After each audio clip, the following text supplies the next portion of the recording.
In most of developed countries, we have the same problem with the health system, is the growing burden of chronic disease. So in France, we launched several programs towards health professionals and towards patients. For health professionals, we introduce pay for performance for GPs, for example, and we introduce in this pay for performance an objective for diabetic people. And for patients, we develop this program of SOFIA. And when we built this program at the beginning, we have two constraints. The first one is to cover a large part of the population, so we choose diabetes to develop this program. There is 3 million of people in France who suffer of diabetes. And the second disease is asthma people. There is 4 million people in France suffering from asthma. And the second constraint is to control the cost of this program, because we have seen a lot of programs in other countries when we start this project, and some of them are quite expensive. What happens when you have the data? So we know that if you don't operate cataracts enough, your probability to suffer a hip fracture is much higher. So we have this data. And to the government, it's much more expensive to pay for these hip replacements than for the cataract surgery. But here there is this alignment between maybe the Minister of Finance and Economy and the Minister of Health. Because you can convince the Minister of Health that makes sense, but the Minister of Finance says, no, we have to cut costs. And I think that governments have to be much better in defining what is the policy they want to follow, and really, if they want really to prevent spending money, or if they want just to cut costs, no matter what happens in the future. Systems are changing, there's less money. But what is very important, I think, is that the health systems are not only looking at saving, but looking at how to use the money in the best way. And in order to do this, they want outcomes. So if we really want to sell all this very expensive equipment, we have to demonstrate that we are improving outcomes. And by doing this, we change our business model completely. And I'm going to go later to this. But we'll be able to provide the payers and the healthcare administration with data and outcomes that basically are going to improve our relationship. What we are trying to demonstrate, this is for COPD patients. We are trying to demonstrate that with an integrated model of chronic disease management for those severe patients, we will reduce the unplanned hospital admissions, which are the ones that are extremely costly. We demonstrate through those that through intensive care at home, we have a very viable, cost-effective alternative to both hospitalization as well as nursing at home. Nowadays, I mean, one of the main stakeholders is the payer, I would say globally and in all the countries. And sometimes, I mean, they don't move as fast as in general in the private sector would like. But even though they are making a lot of progress, and I would say very fast from a timing perspective. In terms of innovation, health and wealth, particularly important policy area for the UK, as it links both the NHS and the economic growth component, so fundamentally linked to pharmaceuticals. The pharmaceutical investment in the UK is still substantial, and the innovation, health and wealth policy actually wraps around these two areas, in that it's the first time that the NHS has been proactively encouraged to support innovation. So when the report was published in tail end of 2011 by David Cameron, it was seen as an enormous step forward in terms of the NHS and the UK's commitment to innovation. In terms of what the ABPI's activity in this area is that we will encourage and develop our own services to our members, and components of those will be to encourage a proactive engagement between our members and the NHS.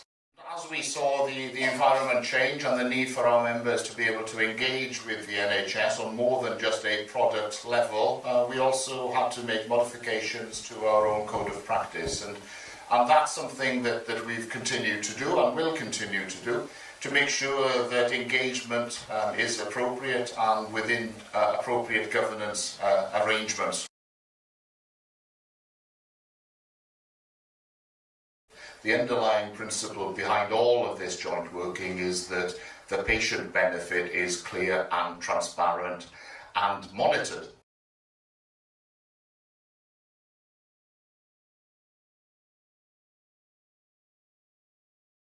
What we have been doing for the last 10-15 years in sleep apnea is developing support programs, coaching, education, face-to-face as well as on the phone, in order to encourage these people to be compliant with their therapy by understanding, knowing, and really the how-to of their treatment.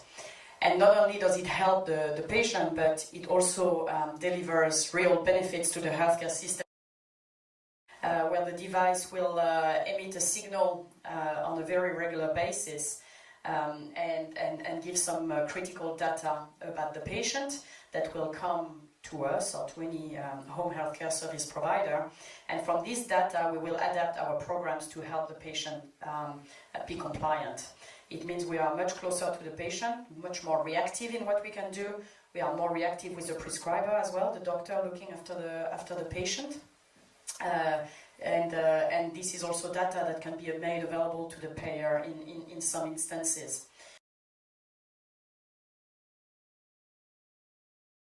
So obviously you can connect them and you can start sharing the workload in a more efficient way. So we see that every day in the UK. There's a big initiative to consolidate the labs, the pathology labs across UK. So you have a hub and spoke model. So you acquire data somewhere and then you have a hub where the diagnosis is going to be done. And as you do that, as you connect, you can then drive efficiency, better workload sharing. Doctors are specialized.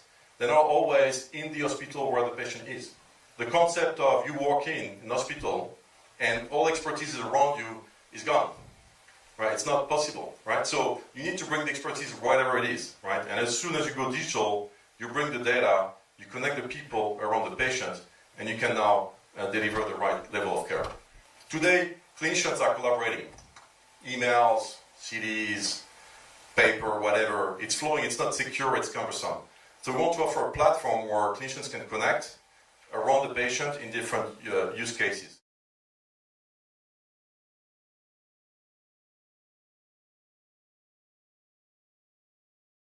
What is interesting here is that we do those as in partnership with other companies, because what happens is we have always been into service provision and taking care of patients with chronic disease at home.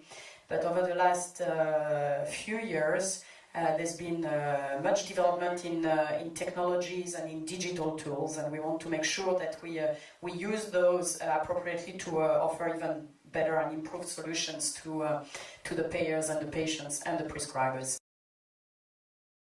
What we do with the network is we get the information every day from the implant, and then we store it and we can send it to the physician in charge. So basically it's rhythmology, it's cardiac remote management, and it's a growing field here. We did that to show that the technology today exists. We call it Connected Health Center, and we can connect any device basically which is issuing information. And again, this is not just about connectivity, it's connectivity, getting the information, managing the device, hosting the information, and then restituting the information.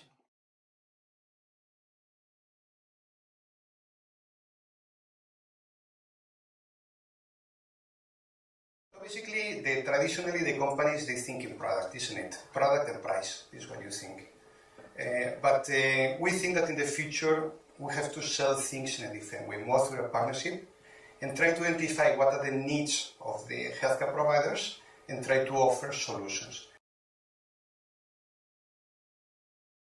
So when we talk integrated care from a software and IT aspect is, I'm going to help to integrate acute, primary, home care and flow the data along the patient so the data can be placed where it makes sense for the healthcare system. We're going to help our customers to be more process-minded. So if you connect all the machines of the world now, these big steam machines are not steam anymore, and they can be connected, and you connect your device, right, to the network. And with that, you start to get data of these machines. And with this data, you can really unleash a new value to the healthcare system. If we could only drive 1% of efficiency, you're talking big dollars for the nations and the governments in the world.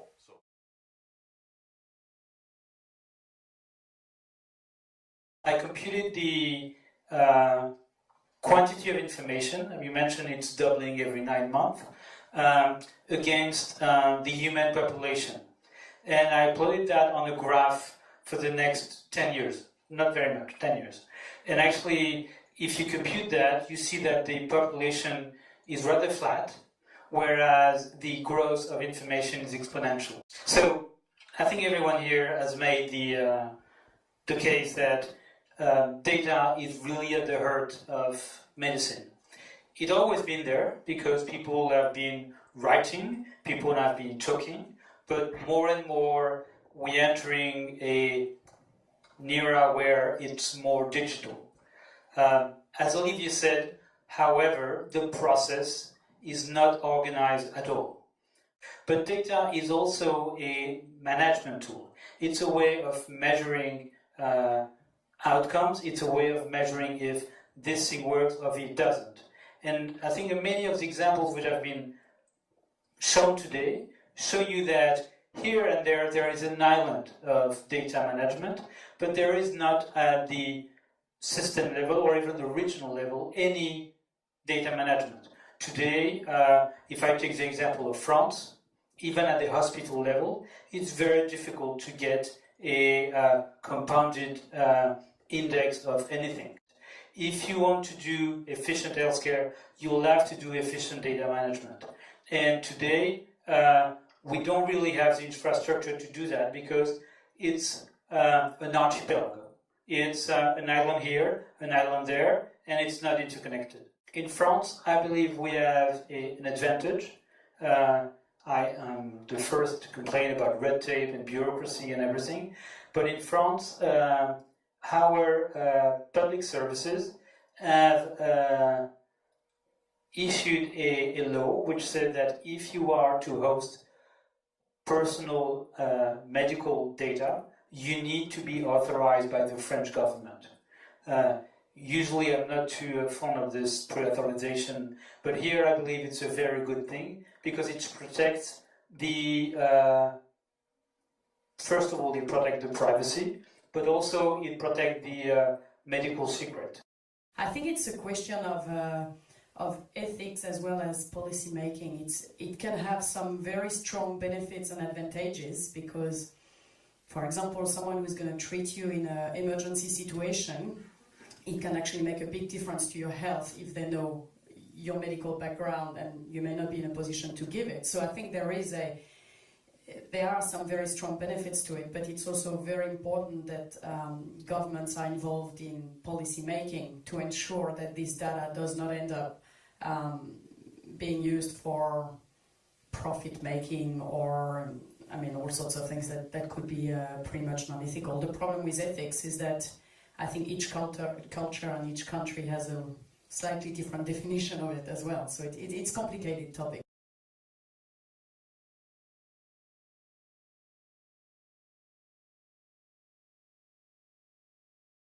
À GenSearch, en tant que chasseur de tête, on a la chance de faire un métier qui tous les jours nous met en contact avec des dizaines de personnes.